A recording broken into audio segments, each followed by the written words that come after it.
Let's jump to the war here, and today we've got a rating your Doomstack video playing as the Man-Eaters. We got Golg Man-Eater with his Golg Man-Eaters. So we got 19 units of them. Very much a simple Doomstack, one that would be very easy to make. I don't think it's overly expensive either at 128 cost per Man-Eater. And we're going up against nearly 3 full stacks of the Ice Court. And I think he's chosen a really good test here for them, because there's a lot of anti-large monsters and things that you would think that these units would struggle with. But Auto Resolve does give a good result. Well, it gives a win. Everything's on highest battle difficulty. Yeah, okay, so you lose a lot of units in the Auto Resolve. It's pretty easy to replace them with Golg. But, you know, you wouldn't want to actually take that, especially if you think you could win and actually keep these units alive. So let's jump in here and see how they actually perform. So when it comes to monster type units, like multi-entity monster units, I think the king of them at the moment are Minotaurs. Minotaurs under the Beastmen, typically speaking. Although Khorne can do a good job of them as well because they can get Gore Feast. But yeah, Minotaurs under Taurox. They're kind of considered kind of monstrous cavalry though. But we'll see how these guys perform. Because I think one of the things that makes the Minotaurs so good is their high speed and also their animations. The fact that they jump around a hell of a lot while they're in combat makes it difficult to pin them down and shoot them. And I think that Taurox can boost them by a fair bit. But we'll see how we go with this. So what we're going to do is we're going to treat this like it's an actual somewhat difficult battle. I'm going to charge on in before these guys show up, because I feel like if I just wait for all their reinforcements to show up, this Doomstack here is, I don't have a huge amount of confidence in it. Like, I would be very surprised if I rate this anything higher than an 8. I'd be very surprised. But we'll see, we'll give it a chance. And I think the best way to give it a chance is for me to fight this to the best of my ability. So I'm going to do that. Alright, so first up, just go for it. We'll wrap around the sides here as best we can. Charge on in. Could use a locked control group, but I prefer to actually do a bit of micro here.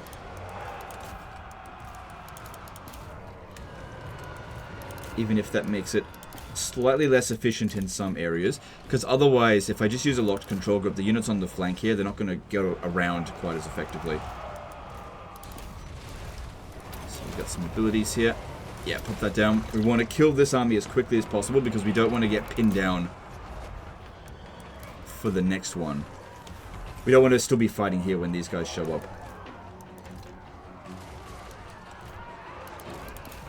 That's it. Get rid of them.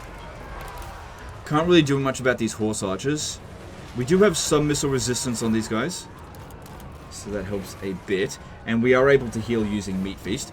So where's Golg? I think, yeah, if you can take out these elemental bears, because you're pretty good at dealing with that kind of stuff. And he's got regen of his own.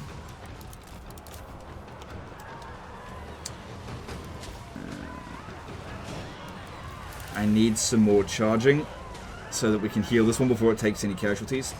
Come on, a little bit more, a little bit more. Down.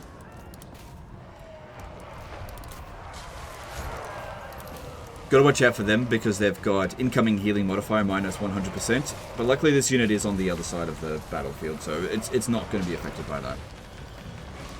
Too many units blobbed up over here, so let's move them around.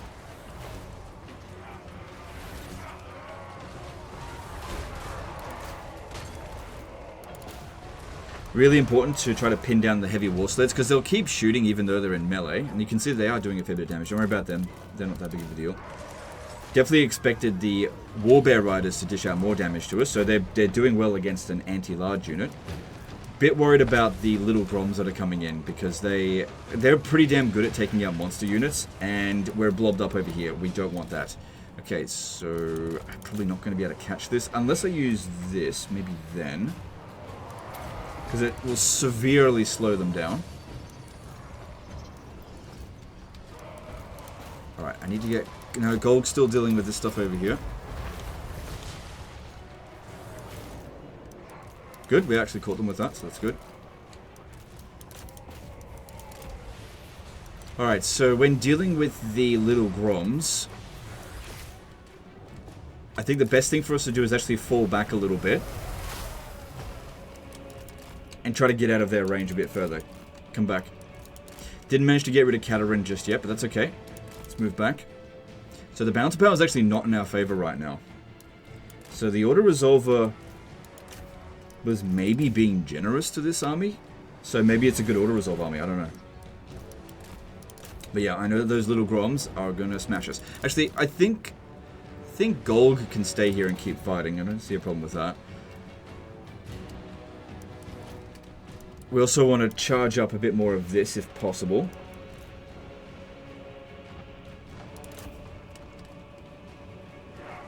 That's it, charge it up.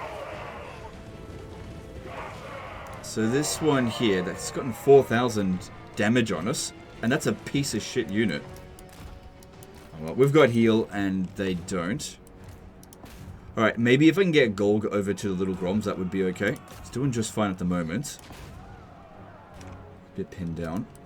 Alright, move all them back just for now.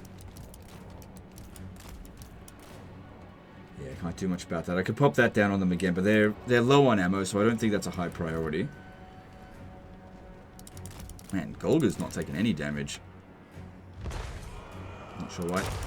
Alright, I'm going to try to get him out of this fight here, but it just depends on how much he gets pinned down. If I pop this down, maybe they'll stop pursuing him. Let's go around here and get to those little Groms.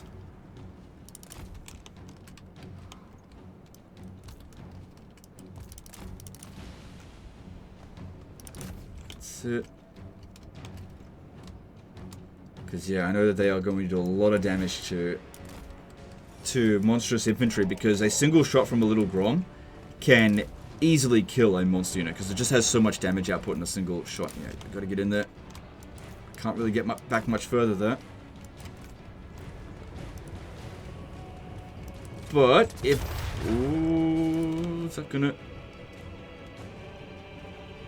Yeah, that did a fair bit of damage. Gold can only really pin down one of them at a time, I think. But he's doing a pretty good job there. Hopefully that misses. That's another thing that... I don't think it did.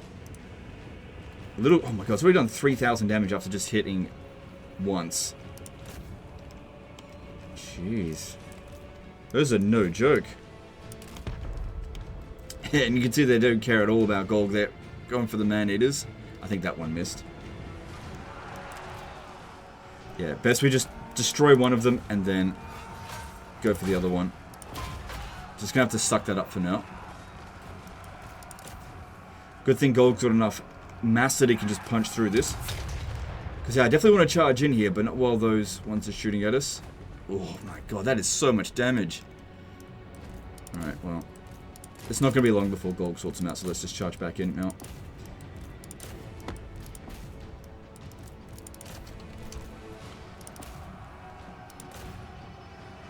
Alright, this is ready to heal. Let's pop it down on this one here.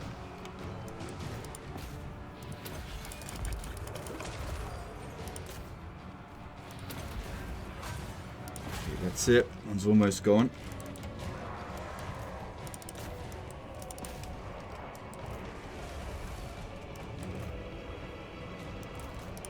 I don't think Katarин is really that much of a concern, apart from just being the commander of the battle. Alright, so the little Groms shouldn't be that much of a concern now, unless there's more coming, which I'm not sure. I don't think that there is.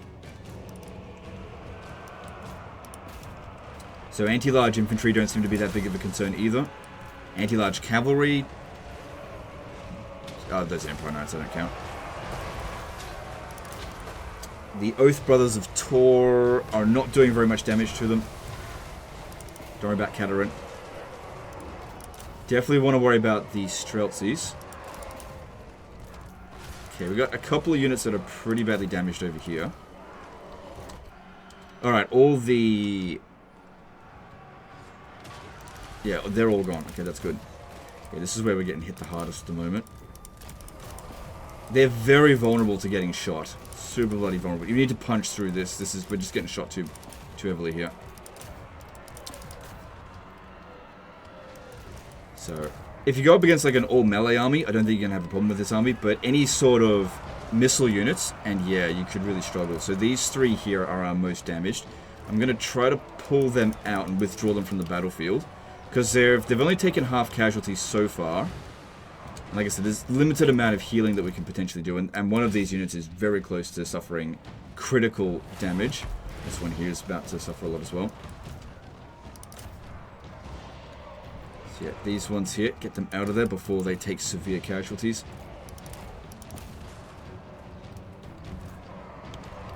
Golg is doing just fine.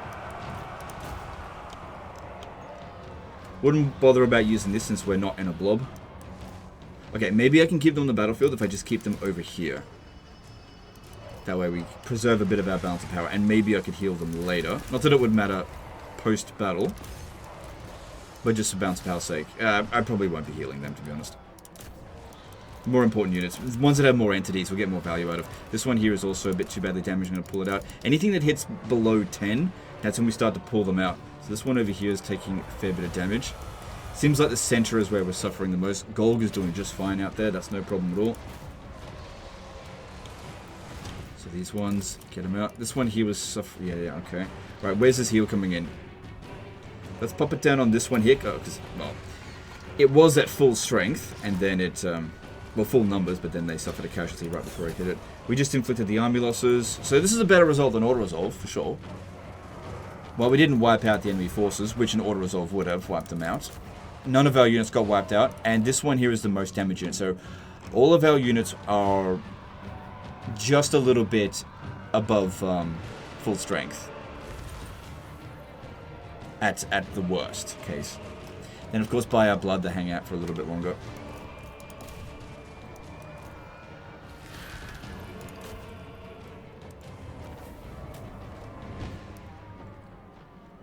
Okay. Honestly, they did pretty well, considering what we're going up against. I mean, the balance of power was actually in our favor. Screw what the auto resolve, sorry, wasn't in our favor. Screw what the auto resolve said. It gave us the advantage probably because Golg's level is so high. But yeah, if I was to watch the replay, I'm pretty sure at one point the balance of power wasn't in our favor. In fact, I could probably just show you. So we'll do this, and we'll have a quick look at the replay. I'll just pause it until we get to the point where their reinforcements come in and see what the balance of power was actually like in the battle at the worst point of it.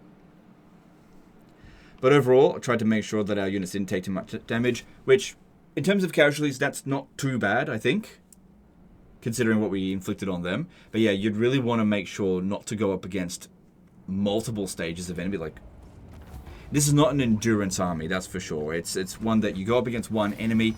If you can, lightning strike it, smash them really quick before you take too many casualties, and just fight lots of battles each turn rather than one massive battle. That seems to be what it's better at. Now, in terms of rating it, I think it's pretty. It's all right. It's okay. It's not fantastic as far as Doom stacks go. You got to keep in mind as well about other Doom stacks that we've covered, especially for the Ogre Kingdoms.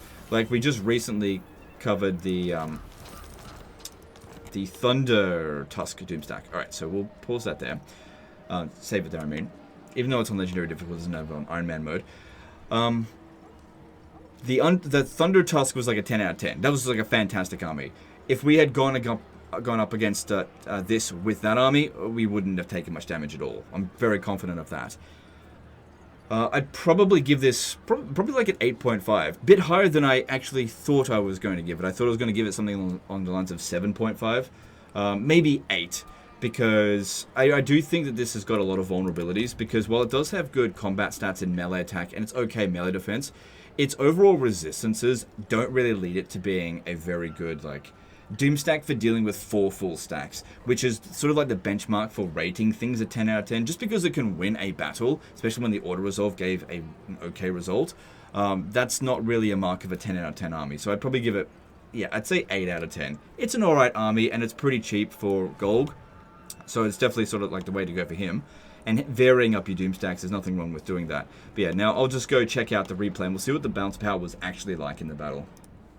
So at the very beginning of the battle, this was the balance of power, at the very start.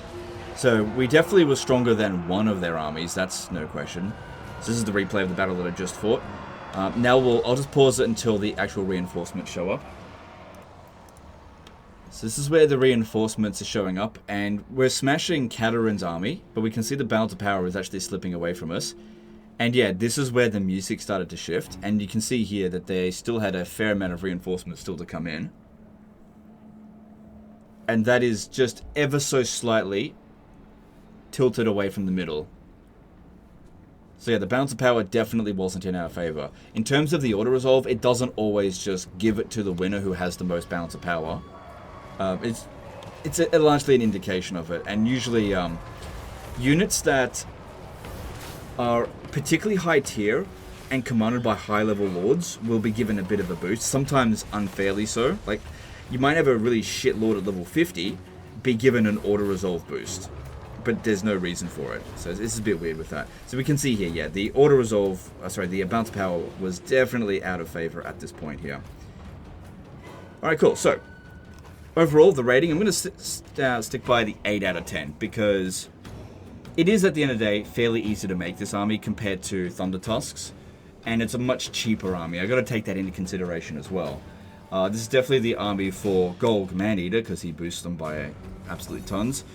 And yeah, just makes them really cheap. And so I think the big thing with this one here is not like an invincible doom stack. It's a doom stack that, as long as you're playing reasonably well, you shouldn't really run into any problems.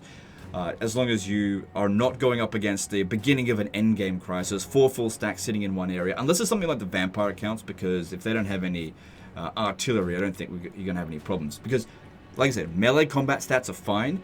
It's just they're very vulnerable to getting shot due to just being big and fat. And while they do have some armor and missile resistance, it's not enough of a protection. I mean, it only took 2 shots of the little Groms in order to inflict 3,000 damage. And those aren't exactly the best artillery in the game. So yeah, I'm going to put it an 8 out of 10. But I'm curious to see what you guys have to say about this Doomstack. Whether you think I'm being harsh on it, or you think I'm being too generous, you let me know in the comments below. Anyway, that's the end of this one. Hope you guys enjoyed it. Appreciate you, and we'll see you next time. Later, guys.